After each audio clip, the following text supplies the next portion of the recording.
I'm Jonathan Richter, founder of Richter Guitar. I'm a classical guitarist and instructor, and today I want to go over one of the most powerful and best left-hand exercises out there. It's from Tennant's book, Pumping Nylon. We're going to be in 5th position, and each finger is actually going to be positioned onto string 3. So that means finger 1 is going to be on fret 5, 2 is going to be on 6, 3 is on 7, and 4, pinky, is on fret 8.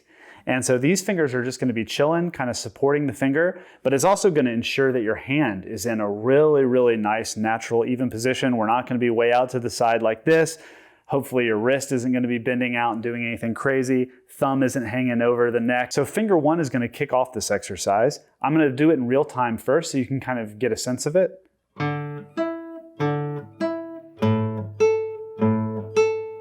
So essentially the exercise is 5, 2, 5, 2, 6, 1, 6, 1. So let's break this down a little bit. Starting with string 5, you're going to pluck with the thumb. And then when we go to string 2, you can use either M or I, whichever is the most efficient for you and most comfortable. I like using M. So thumb, middle for that. And then you go up to 6, string 6. And again, plucking with the thumb, and then you can use, again, whichever finger you like. I tend to kind of just go flamenco style on this and just sort of repeat the M finger.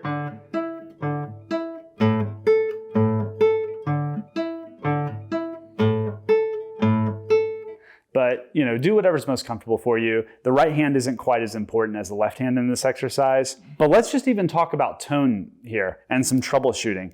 If you're not hearing 5, 2, check to make sure that one of these fingers isn't interfering on that string. It's kind of like back in the day when we were first learning our chords and, maybe you're learning E major chord and finger 3 was kind of hitting the G string or something like that. So you might encounter the same problem here. So just make sure you've got enough leverage. If it's just really not happening, remove pinky, remove one finger at a time until you are getting that clean sound. So another thing we want to think about with this exercise is the duration of the notes.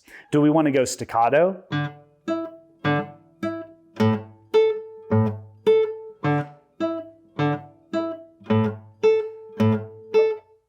Or do we want to go kind of more legato?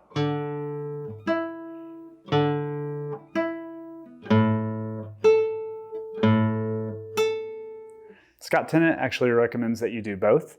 And I see the value in both. The most important thing is that we don't lollygag, we don't spend a lot of time going between the strings. That airtime, we want to cut down as thin as possible. In fact, he even describes the transition itself, thinking about it more like you're actually throwing or tossing your finger down onto the string, rather than this like long drag delay. We don't want to just go like that. We want to minimize the time in between. Can you hear that difference between and? The concept of throwing the finger down so that you're minimizing that transition time, you're prolonging the notes as much as possible. And that comes into play in a variety of real life instances.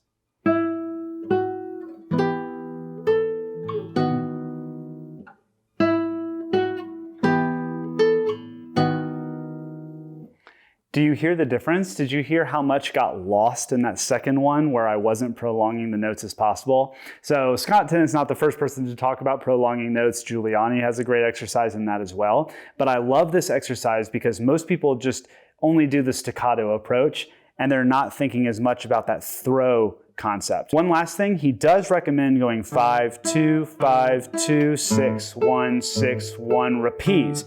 And the reason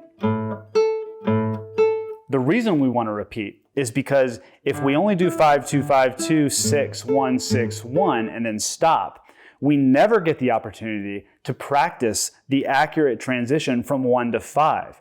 By doing the repeat, it guarantees that you're also going to get that last one of 1 to 5 back. Rather than only memorizing that distance, only memorizing this distance, you're able to actually get one more transition in there. So definitely do the repeats. That's it for finger 1, and then we actually move on and do the other fingers. So if finger 1 was hard enough, stick with that one, and then you can move on to the other fingers. So finger 2 is the leader,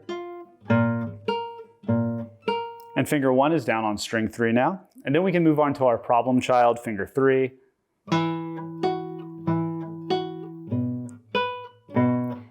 And I'll tell you,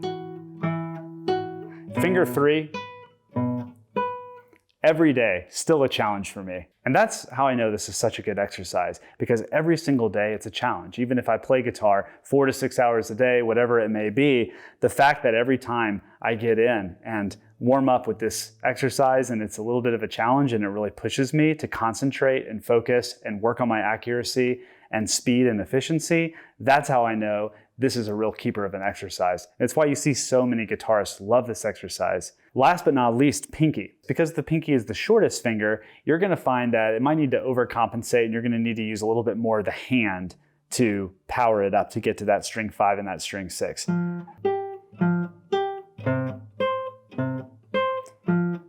Totally natural.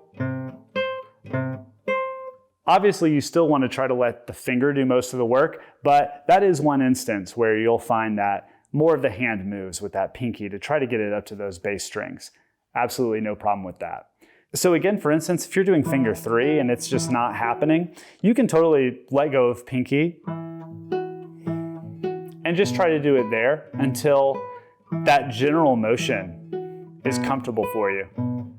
And then you can add pinky back down.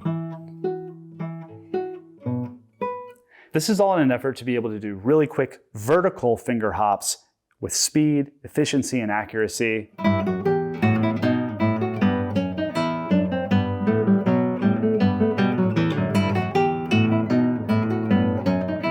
As you can see, a lot of vertical hopping around there. One other troubleshooting tip for this exercise. You might sometimes come across these ghost notes.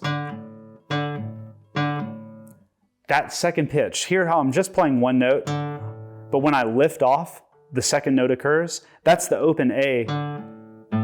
That's the open A string pitch. So what's happening is I'm literally leaving the string so fast that the string is vibrating. And so it's actually playing the A note. So the way around that, there's 2 ways. One way, we can definitely mute with the thumb. And sometimes if you're playing really, really quickly, that's actually your best bet, is just to pluck and then mute as you leave the string. That'll definitely stop the vibration and it'll help you mute that string. But the other thing we can do is just think a little bit more diligently about how we're leaving the string. So what we can do, check this out. You can also mute with the left hand. We won't get the ghost note if we leave just a little bit more slowly. Check this out. Notice how the note stopped, not with my right hand, but with the left. That's because I've lifted off, but I haven't totally lifted my finger off the string yet. So it's when we springboard off like a trampoline, that's when we get that double note. But if we make the transition just a little more subtle, check this out. The string is just leaving the fretboard, but my finger isn't completely coming off at the same time. So instead of launching off like that and causing the string to vibrate, I'm just relaxing the finger. Almost like if you ever played rock guitar, you did that little pulse, that little muting. That's sort of what we want to do here. Almost imagine like you're on a trampoline and you're sort of sinking the weight in, but not doing a full jump. That's exactly what we want to go for with these strings. The ghost note happens pretty often on the 6th string. That's where you hear it the most often. And with the concept of trying to throw that finger down really quickly, it's very easy to get this. So not the end of the world. I mean, this is an exercise after all, but in terms of really, really establishing control, it's definitely the next level of the exercise to try to get that real fine detail locked in. I hope you found this video helpful. It's a little walkthrough for the first part of Scott Tennant's pumping nylon exercise, vertical finger hops. It's one of the absolute must-know exercises for classical guitarists. Thanks so much and see you next time.